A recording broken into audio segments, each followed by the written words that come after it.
Chapter 15, Herbalife Entrepreneurs. It was only upon arriving at Moscow's Vnukovo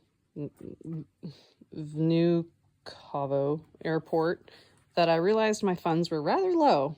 I had only 5 million rubles, or $1,000, left, and I did not even have a specific plan of action. It was hardly likely that either my employees or my family would be able to cope with my accumulated debts.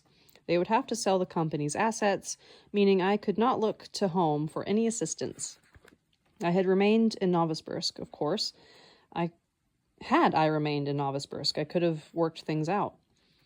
But that would have meant concentrating all my attention on the daily affairs of my business, something that was impossible after what had happened in the taiga and the promises I had made both to Anastasia and to myself.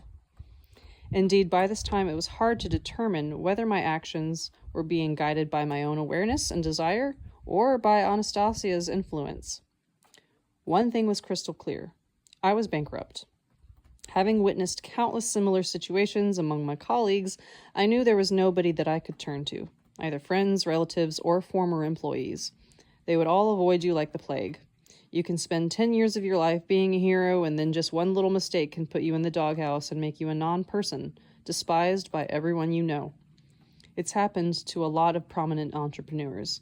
In a situation like this, you can only hope in yourself and your own ability to find a way out of a dead-end predicament.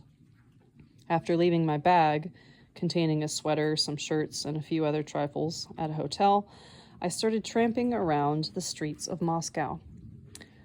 I tried figuring out what it all meant, everything Anastasia had said about Russia's entrepreneurs. The first thing that struck my eye in Moscow this time was the activity of the so-called Herbalifers. Neatly dressed people stood in the tunnels leading to metro stations in the city center, haranguing? I don't know what that word means. Harassing, I guess? Passers-by with job offers. With a foreign firm, as they said. They were luring them with promises of huge earnings and opportunity for promotion. The word Herbalife wasn't even mentioned, probably because almost every classified advertisement in the papers posted by a job seeker ended with the words, "No Herbalife offers." Still, they stood there wearing "Work for You" buttons and handing out flyers from some foreign firm, stubbornly urging people to at least come in for an interview. Later, I learned that those responding were subjected to intense psychological conditioning with special emphasis on 2 points dear to the heart of the average Russian.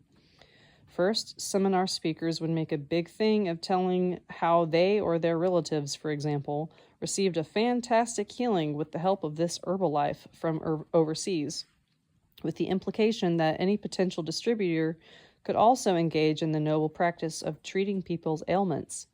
The system was so miraculous, they declared, that no medical courses were needed, just 2 or 3 training sessions, even if you were a simple painter or plasterer, and presto, you are qualified to act as a consultant to ailing consumers.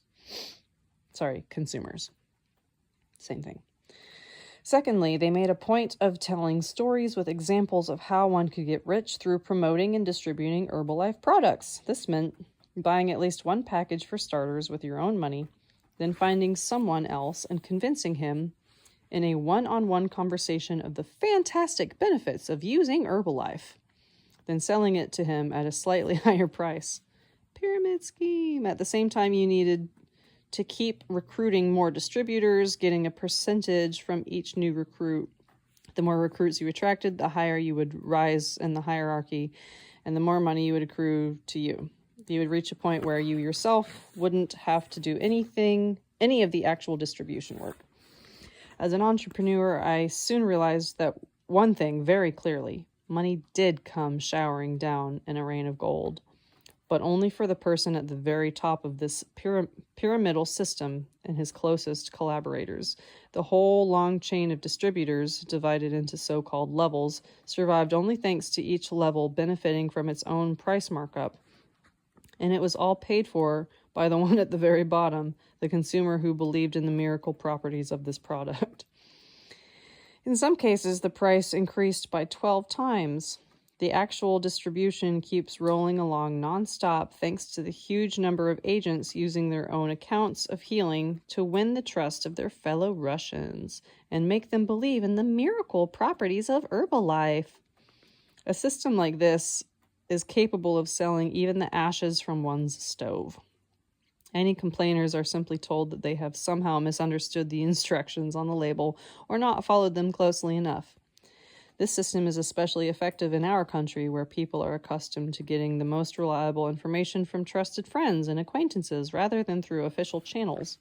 There is no point whatsoever in discussing the advantages or disadvantages of the Herbalife product themselves.